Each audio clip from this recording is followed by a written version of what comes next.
The Taliban students in the Pashto language emerged in the early 1990s in the northern Pakistan following the withdrawal of Soviet troops from Afghanistan. It is believed that the predominant Pashto movement first appeared in religious seminaries, mostly paid for by money from Saudi Arabia, which preached a hardline form of Sunni Islam.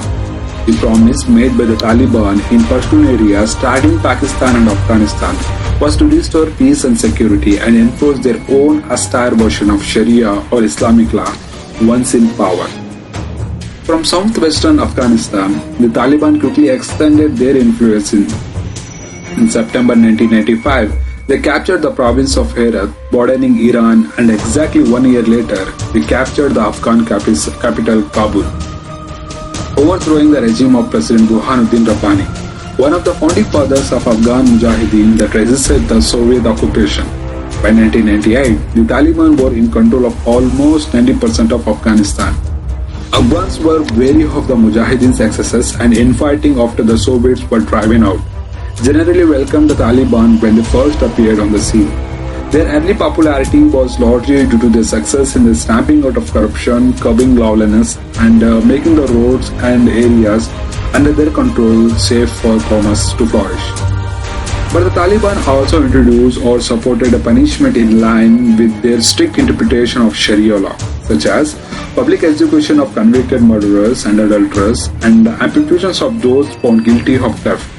Men were required to grow beards, and women had to wear all-covering burqa. The Taliban also banned television, music, cinema, and disapproved of girls aged 10 and over going to school. They were accused of various human rights and cultural abuses. One notorious example was in 2001 when the Taliban went ahead with the destruction of the famous Bamiyan Buddha statues in the central Afghanistan despite international outrage. Pakistan has repeatedly denied that it was the architect of the Taliban enterprise, but there is a little doubt that the many Afghans who initially joined the movement were educated in madrasas in Pakistan. Pakistan was also one of the only 3 countries, along with Saudi Arabia and United Arab Emirates, which recognized Taliban when they were in power in Afghanistan.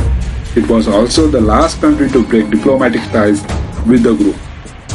At one point, the Taliban threatened to destabilize Pakistan from areas they controlled in the northwest. One of the most high-profile and internationally condemned of all Pakistani Taliban attacks took place in October 2012 when schoolgirl Malala Yousafzai was shot on her way home in the town of Mingora. The major military offences 2 years later following the Peshawar school massacre greatly reduced the group's influence in Pakistan, though.